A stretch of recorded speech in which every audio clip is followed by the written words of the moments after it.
aluno do primeiro ano do ensino médio. Espero que vocês estejam bem, se cuidando. Bom, dando continuidade à disciplina de Biologia desse terceiro bimestre, vamos aqui ver o que nós vamos estudar hoje? Características gerais dos seres vivos. Esse assunto está lá na semana 4 do seu PET. Eu sou a professora Isabela. Vamos agradecer a presença da nossa intérprete que está com a gente aqui hoje.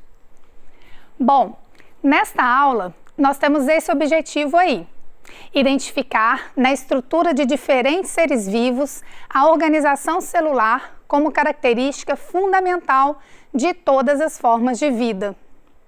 Pega aí o seu caderno, escreve aí a data de hoje e vamos começar, tá bom?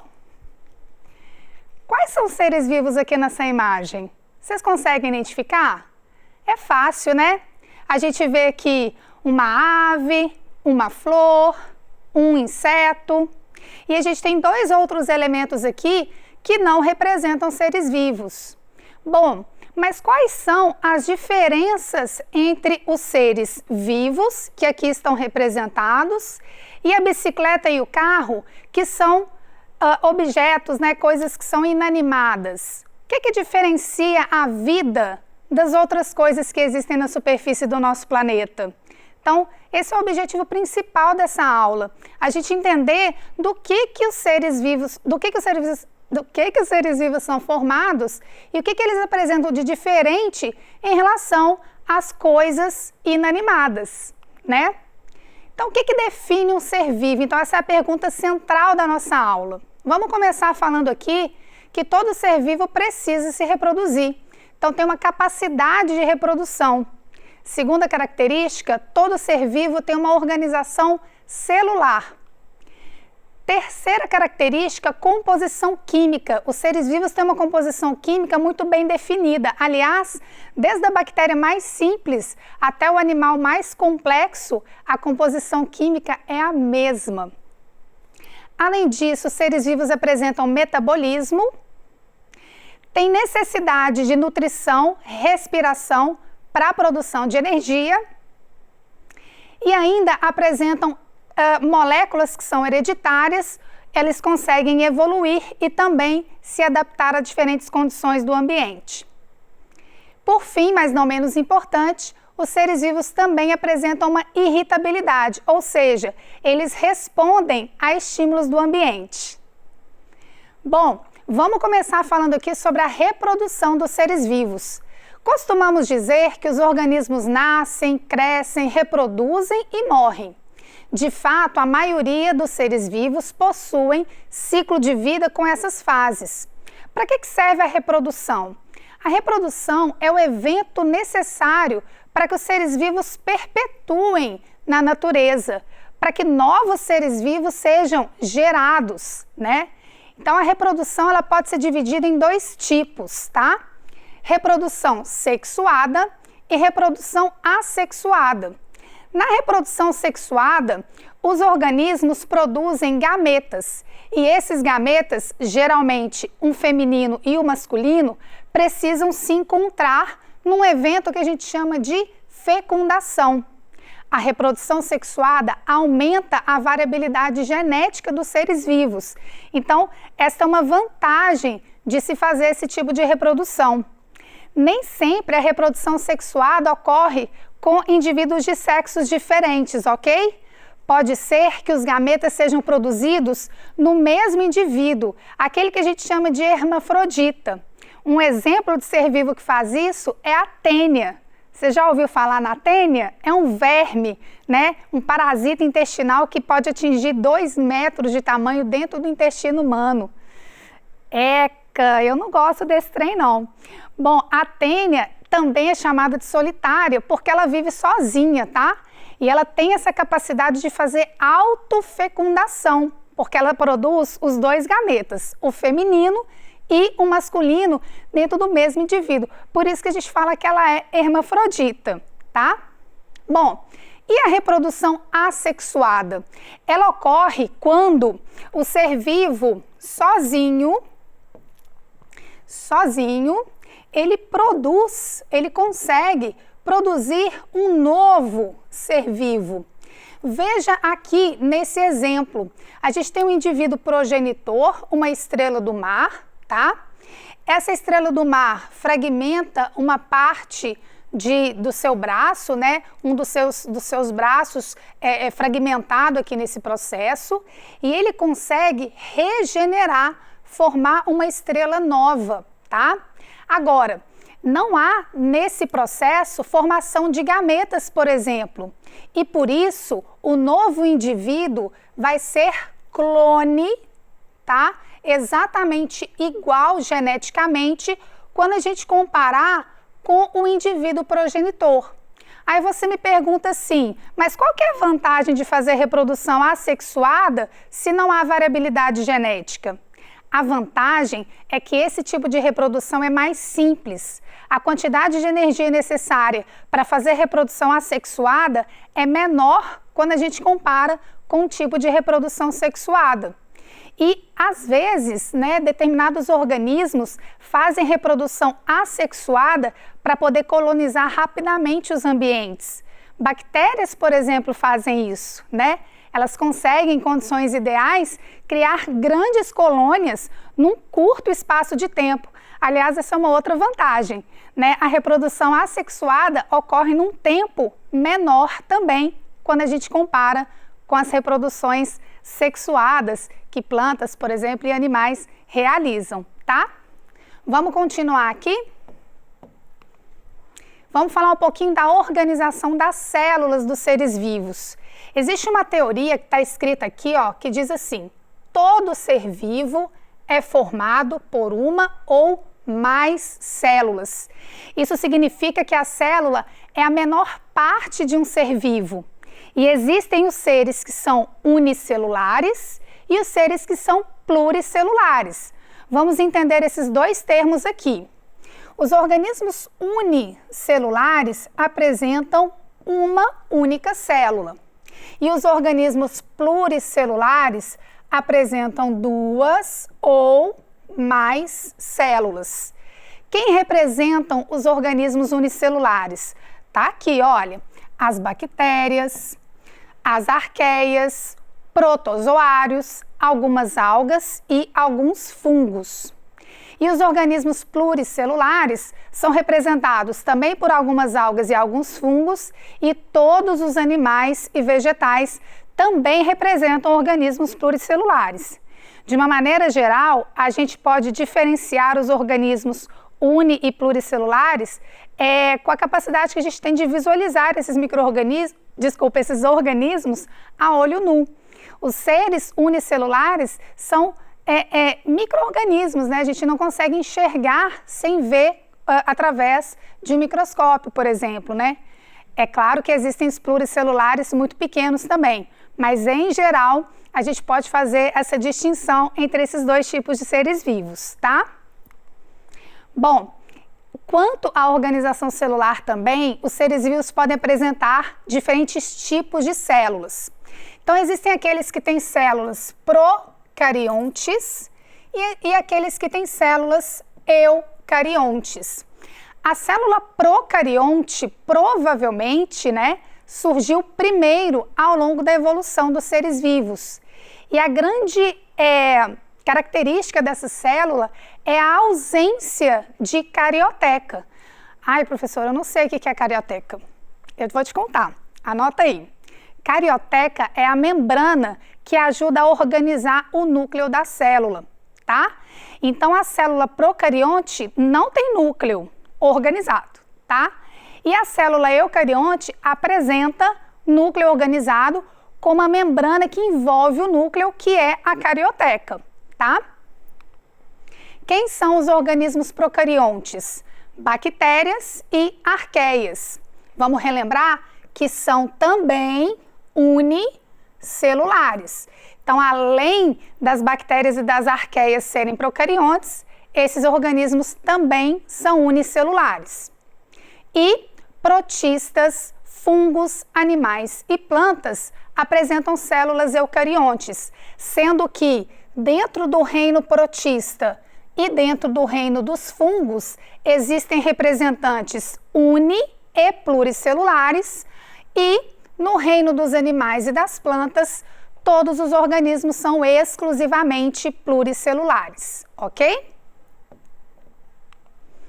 Bom, eu coloquei nesse slide duas imagens, duas representações de células procarionte e eucarionte, tá? É claro que aqui não está em escala. A célula procarionte é bem menor do que uma célula eucarionte. Mas o que eu quero que vocês observem? Que basicamente na célula procarionte a gente visualiza o DNA dentro do citoplasma da célula, tá? Então o DNA, que é o material genético, fica localizado, mergulhado no citoplasma, né? Além do material genético, a gente tem o próprio citoplasma, que aqui a gente está vendo o nome de hialoplasma, né? Denominado de hialoplasma. Ribossomos, que são as únicas organelas que a célula procarionte apresenta, e os envoltórios da célula procarionte estão aqui, parede celular e membrana plasmática, tá? A membrana plasmática é interna e a parede celular é externa. Agora comparem com a célula eucarionte que está representada aqui do lado direito. Observem que existe aqui um núcleo, tá? E esse núcleo é envolto por uma membrana, esse envoltório aqui, que é chamado de carioteca. Bom, é lá dentro do núcleo que o material genético da célula eucarionte fica armazenado. E além da presença do núcleo, a gente vê uma série de organelas citoplasmáticas, tá? Que compõem essa célula também. Então a célula eucarionte, além dela ser muito maior, ela também é muito mais complexa do que uma célula procarionte, ok? Bom, e quanto à composição química, né? Vem para cá, vem aqui para os nossos modelos aqui. A gente tem na tabela periódica dezenas de elementos químicos, né? Todos eles identificados na superfície do nosso planeta, né? Bom, só que a vida é composta por determinados elementos químicos em maior proporção. Que elementos químicos são esses? São eles o carbono, o hidrogênio, que é a bolinha branca, o oxigênio, tá? O nitrogênio, o fósforo e o enxofre, ok? Esses elementos químicos aqui é que basicamente compõem as moléculas orgânicas. Então eles se combinam, eles se ligam, formando moléculas orgânicas. São as moléculas orgânicas que compõem os seres vivos, né? Basicamente, nós somos construídos por moléculas orgânicas, por exemplo, carboidratos, lipídios, proteínas, né? Proteínas em maior quantidade, tá? Então, a gente tem um determinado conjunto de elementos químicos que constroem a vida, tá? Bom, eu coloquei aqui no slide uma forma da gente memorizar mais facilmente, né?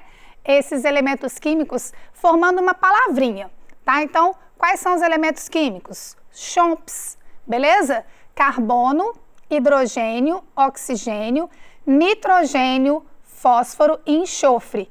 Então, esses elementos químicos se combinam formando as moléculas orgânicas, tá?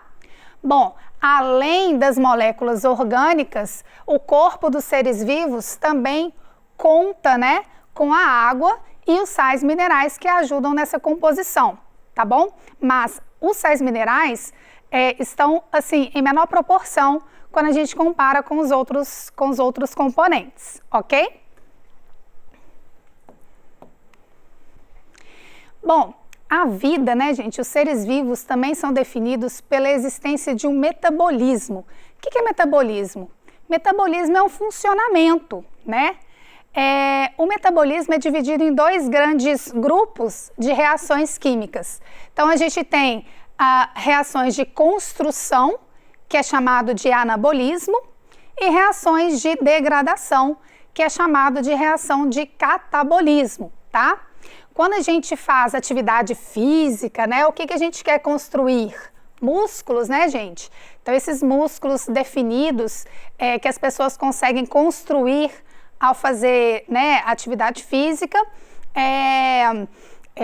isso acontece, né, por causa de reações de anabolismo, tá? De construção que os organismos vivos conseguem realizar, ok? Ainda dentro desse contexto do metabolismo, a gente tem as funções de nutrição e função de respiração. Essas duas funções, a gente não deve esquecer que elas precisam ser analisadas sempre em conjunto, porque nutrição e respiração culminam na produção de energia, que é algo que os seres vivos precisam para manter-se vivos, né?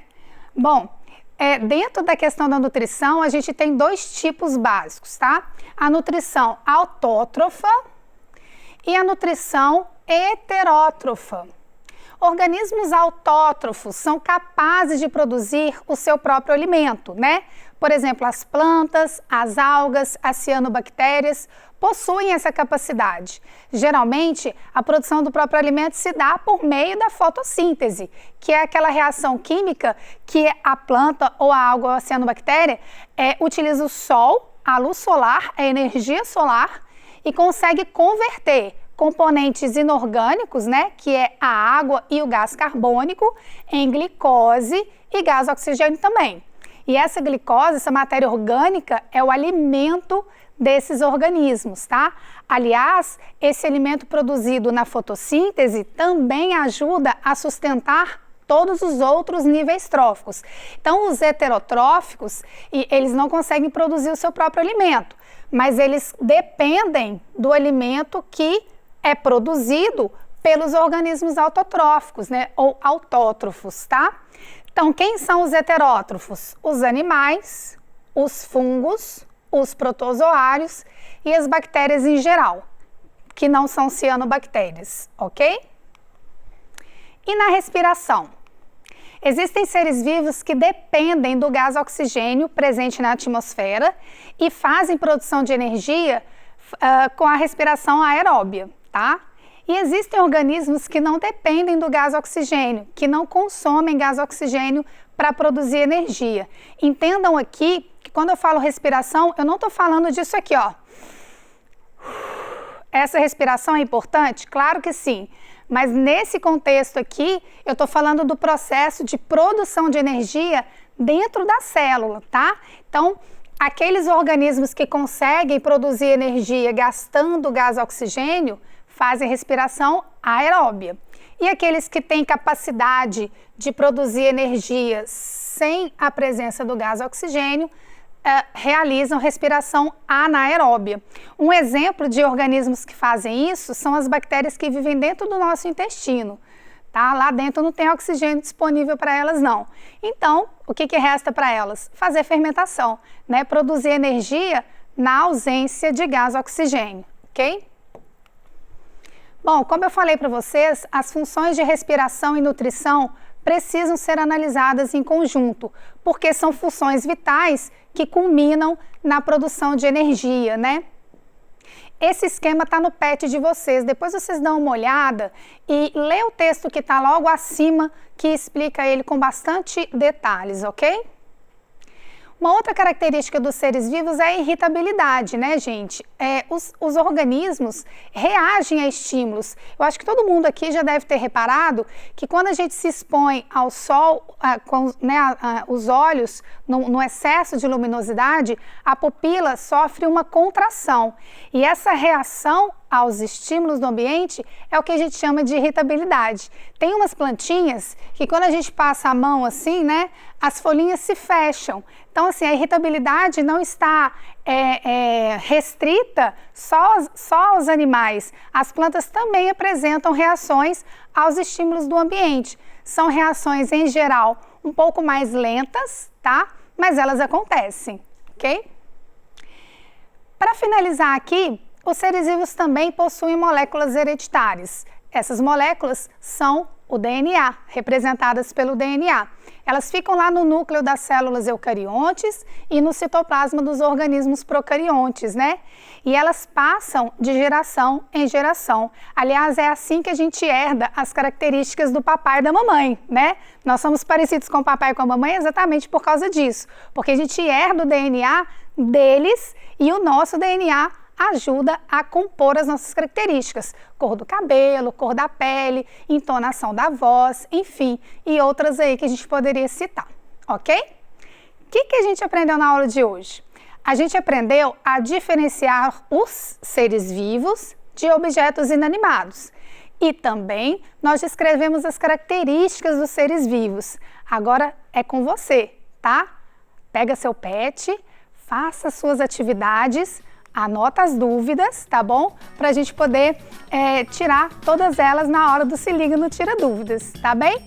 Muito obrigada pela sua atenção, até a próxima aula!